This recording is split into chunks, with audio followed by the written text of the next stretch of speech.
Donc bonjour, je continue avec avec la série des exemples sur les opérations qui permettent de manipuler un fichier régulier. Donc là, je- Comme exemple, j'ai un bout de code, c'est un code minimal, j'ai pas mis de contrôle. Donc l'objectif, normalement, fallait mettre des contrôles sur les différents appels système, mais l'objectif, c'est juste de comprendre les opérations euh, d'ouverture, de lecture et d'écriture et d'écriture dans un fichier. Donc là, en fait, on essaie d'ouvrir un fichier que j'ai appelé data1. Donc ce fichier-là, on suppose qu'il contient initialement ce contenu-là, d'accord? Et on essaie de l'ouvrir en mode lecture seul, et puis en mode création, et puis aussi on ajoute avec les droits 644. Euh, Dans notre cas, le fichier, il existe déjà, donc normalement le mode de création et ces droits-là n'ont pas d'effet, d'accord? Donc le mode création et les droits, on doit les spécifier si on utilise Open pour créer un fichier qui n'existe pas et puis l'ouvrir par la suite, ce qui n'est pas notre cas. Donc on pouvait s'en passer de mode create ici et aussi des droits, des droits spécifiés ici. Et donc, on a aussi mis le mode open, en mode d'ajout. Le mode d'ajout permet d'écrire à la fin d'un fichier. Donc, je répète aussi que la fonction, l'appel système open, il retourne -1 en cas de problème, d'accord? Et puis, si tout se passe bien, donc il va retourner normalement la valeur du premier descripteur libre, c'est-à-dire un entier. Donc, cet entier-là, elle est supérieure ou égal à 0. Mais donc dans un processus, la fonction open va retourner un entier supérieur ou égal à 3, compris entre 3 et 19 dans la réalité.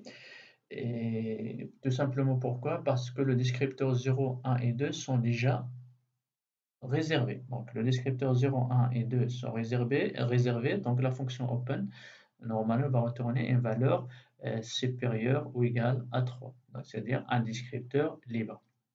Donc une fois que l'ouverture se fait sans problème, on essaie de faire une première lecture. Donc on va essayer de lire trois caractères, d'accord, qui seront disponibles dans la zone PTR1. Donc quand on ouvre un fichier pour lecture, c'est que le curseur se positionne toujours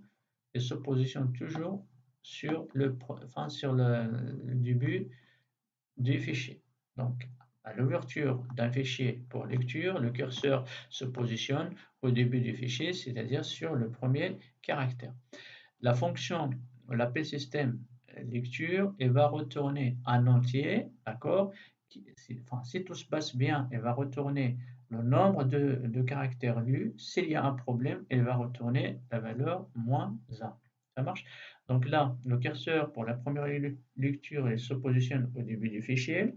On va lire trois caractères.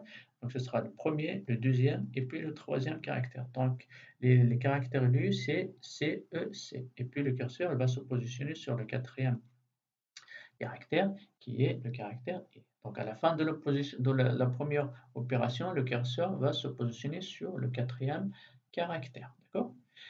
Donc la zone PTR1, elle contient donc cette chaîne de caractères.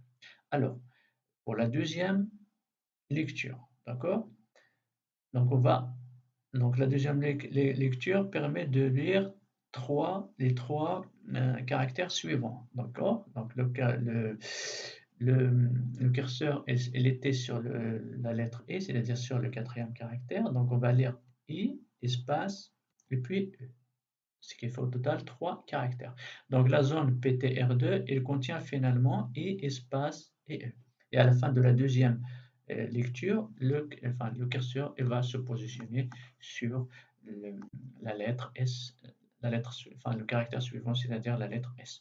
Donc je répète là, je n'ai pas effectué de contrôle, ce que on devait faire pour gérer les erreurs de retour des fonctions, des différents appels système. Donc normalement, au moins je devais écrire le code de cette forme, mais j'aurais répète, notre objectif, c'est juste de manipuler, de comprendre le déroulement des appels système euh, open, et puis lecture, et puis écriture. Donc, je devais contrôler la valeur de retour du descripteur, enfin, de la valeur du descripteur ou bien la valeur de retour de l'appel système open.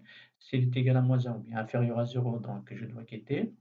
Je dois aussi enfin, contrôler la valeur de retour de la fonction de l'appel système read, d'accord? Si le retour est égal à -1, c'est-à-dire qu'il y a un problème de lecture, donc il doit quitter.